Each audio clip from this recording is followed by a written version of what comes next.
pessoal, estamos de volta para esse nosso terceiro bloco para finalizar esse nosso encontro do Neves Talk. Nesse momento, nós vamos chamar aqui as nossas colegas de volta para essa discussão, só que dessa vez, pessoal, com foco para a gente compartilhar aí com o nosso público, com a nossa audiência, sobre questões mais práticas para a implementação aí dessa rotina de estudos, né? Então eu não vou direcionar a fala aqui nem para a Renata, nem para a Dália, vou deixar para ver quem assume essa dianteira agora, combinado?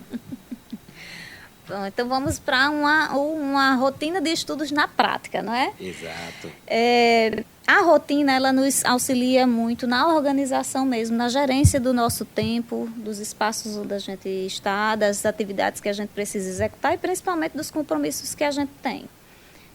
Não é tão fácil quanto se imagina você estabelecer uma rotina, então a gente realmente precisa colocar em prática e saber que essa rotina vai se ajustando até ela de fato se adequar.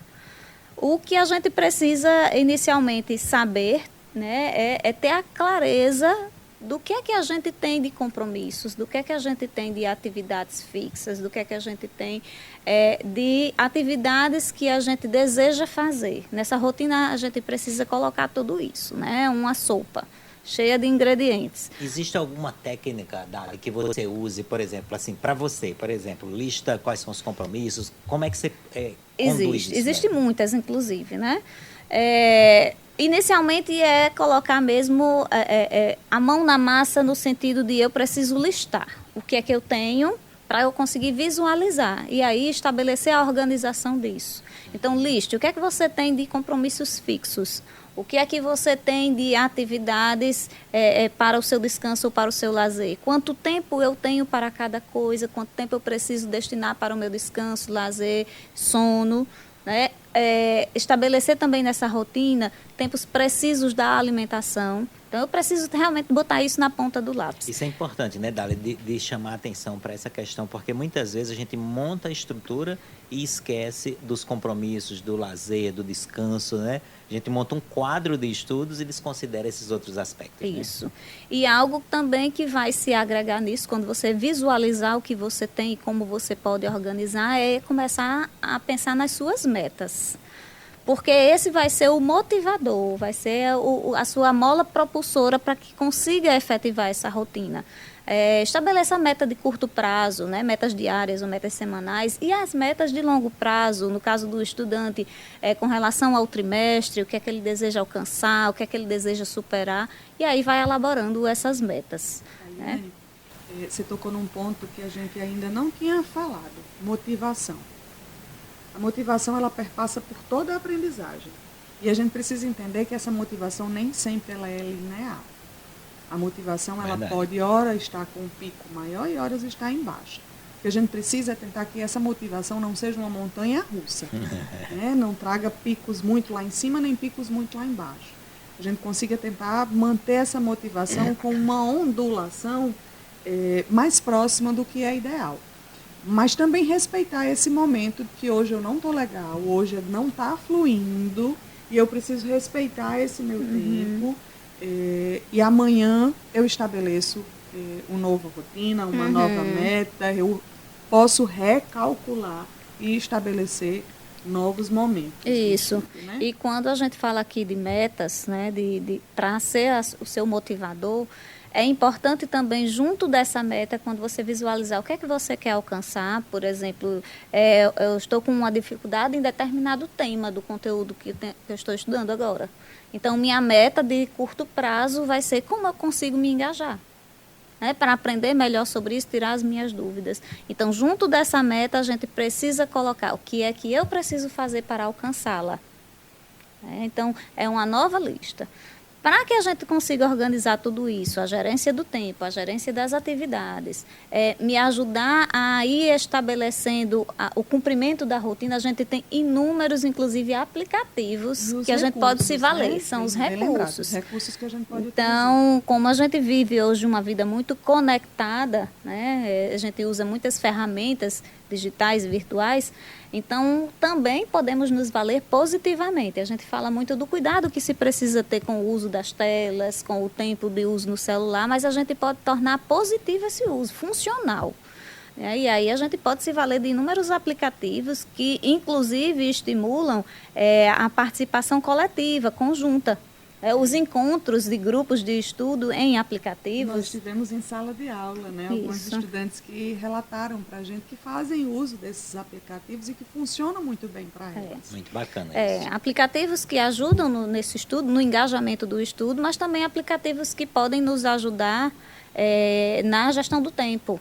Então, a própria agenda do celular, outros aplicativos mais atrativos, né, para o mundo jovem, que tem por aí, que tragam alarmes, que tragam notificações, que lhe gerem uma espécie de monitoramento do engajamento, vai dizer quanto tempo você passou em estudo, quanto tempo você passou concentrado, e aí se valer disso. Quase gamificado, né, Dada? Quase gamificado. E a importância dos amigos, né, nesse processo de aprendizagem. É muito importante que os encontros possam acontecer, que eles sejam produtivos. Tem gente que funciona muito bem no grupo, tem gente que funciona reforçando a sua aprendizagem e ensinando ao outro. Inclusive, Renata, é um dos pontos para aqueles que têm essa habilidade mais aguçada, né? Ensinar é um dos níveis mais altos na consolidação da aprendizagem, porque o movimento cerebral para transferir o conhecimento para o colega vai consolidar os seus conhecimentos, né? E envolve um fortalecimento dessas aprendizagens para você que está compartilhando com o colega. Então, para quem tem o hábito de estudar em grupo, isso é extremamente valioso, né? Às vezes o professor fala de uma forma que eu compreendi muito bem, mas eu passo de uma outra maneira que para o meu par, para o meu colega que tem a mesma idade, que tem a mesma rotina, que está talvez num nível de cansaço, na mesma linguagem, se compreende melhor. Eu costumo sempre dizer para eles que quanto mais eles conseguirem horizontalizar a passagem desse conhecimento, né, mais efetivo vai ser, né? Isso traz benefícios rápidos, inclusive, né? E a gente não vive sozinho, né? Exato. Nós somos seres humanos que vivemos em sociedade, como o social é importante para isso. Sim. Então, na fase da adolescência, principalmente, estudar em grupo é muito positivo. Até porque quando a gente está estudando em grupo com os pares, né, a gente está validando um ao outro, a gente está mexendo muito ali na autoestima também, tanto em fortalecer aquela relação, né, porque a gente vai se tornando cada vez mais acessível um ao outro, compreendendo fragilidades também e ajudando onde essa fragilidade existe, né? Uma habilidade vai ajudando a uma pouca habilidade do outro. E aí fortalece um relacionamento, então o laço social, a compreensão da cooperação começa a se efetivar melhor, né? E aí a gente começa a ter atitudes no amplo, né? Numa sociedade mais ampla, a gente começa a ter atitudes porque a gente começa a agregar isso na nossa personalidade, no nosso caráter. Né? Eu lembro que no último podcast vocês conversaram que na escola é um ambiente social, né? Um ambiente de se fazer amizades. E a gente leva daqui amizades para a vida toda. Sem dúvida. E é nesses momentos agora, nessa construção de relações sociais, que também se estabelece aprendizagens, que também se estabelece os conflitos, mas também a resolução. Sem falar, né, que quando a gente está nesse estudo em grupos, quando a gente precisa dar a pausa, ela fica mais divertida também, porque aí a gente vai beber da amizade, né? E é importantíssimo.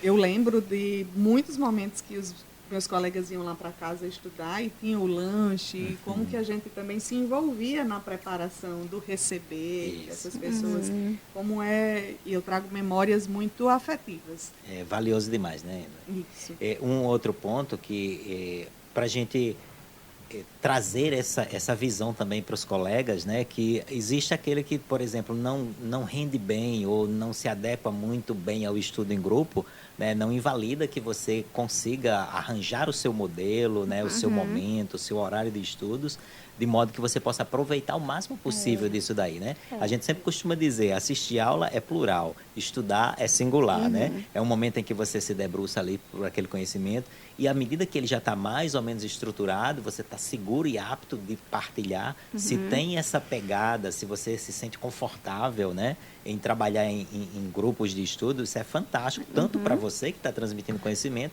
quanto para os colegas que estão recebendo essa partilha. Bem lembrado, Carlos, e não dá para ter só o estudo em grupo, não. Não. Isso. Tá? O estudo precisa ser individualizado, a consolidação, a memorização, ela precisa ser Eu individualizada. fico imaginando, Renata, que esses momentos de encontro são momentos poderosos de revisão, né? Eu já Perfeito. consolidei Sim. tudo e estou resgatando. Exato. ali. Exatamente. Exatamente. É mais uma estratégia, né? E trazendo de volta esse personagem que não tem assim uma grande afinidade para o estudo em grupo, ele pode se valer de outras formas também de dividir o conhecimento que tem. Por exemplo, na hora de receber a informação para processá-la melhor, se valer de videoaulas, por exemplo, que o nosso material, o material que a gente adota na escola, oferece numa amplitude muito boa, né? Numa diversidade muito grande. Então, assistir uma videoaula e aí ele mesmo colocar uma projeção sobre aquilo que recebeu, colocando também os seus pontos de vista e anotações que fez em sala de aula, e aí monta o seu mapa mental, seu mapa conceitual a respeito, né, do que ele está estudando. Então, existe uma Recursos não infinidade de faltam, né? recursos, de Eu estratégias. queria só chamar a atenção para que a gente tivesse só um cuidado desse estudante de literalmente não abrir várias abas na hora que vai estar estudando. É isso. Né? Porque aí a gente tem a tendência de dividir a nossa atenção.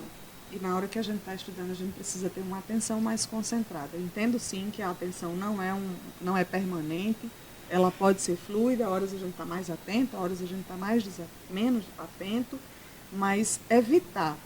Na hora que eu estou assistindo a videoaula de um determinado assunto, não abra outra aba para buscar outra informação, porque essas informações podem, inclusive, ser conflituosas. E, verdade. Renata, eu vou para além ainda dessa outra aba. Não abra outra aba que também não seja virtual, né? Exato, Isso quer dizer, não sim. dissipe muito o foco daquilo que você está fazendo. Então, eu acho que estratégias boas e ferramentas boas tem muito aí, né? A gente tem que agora entender qual é aquela que faz sentido para a gente, né? Qual é aquela que se encaixa melhor para a gente, para que esse rendimento seja mais significativo. Uma dica importantíssima: limpe sempre o seu ambiente de estudo, né? Esteja com a sua mesa organizada, esteja com o material apenas que você vai utilizar. Eu não preciso de 10 canetas, eu não preciso de vários livros abertos. Se eu estou estudando física, eu vou estar apenas com o livro de física aberto e o material que eu vou utilizar para aquele momento, né? Então, isso ajuda a organizar o nosso cérebro.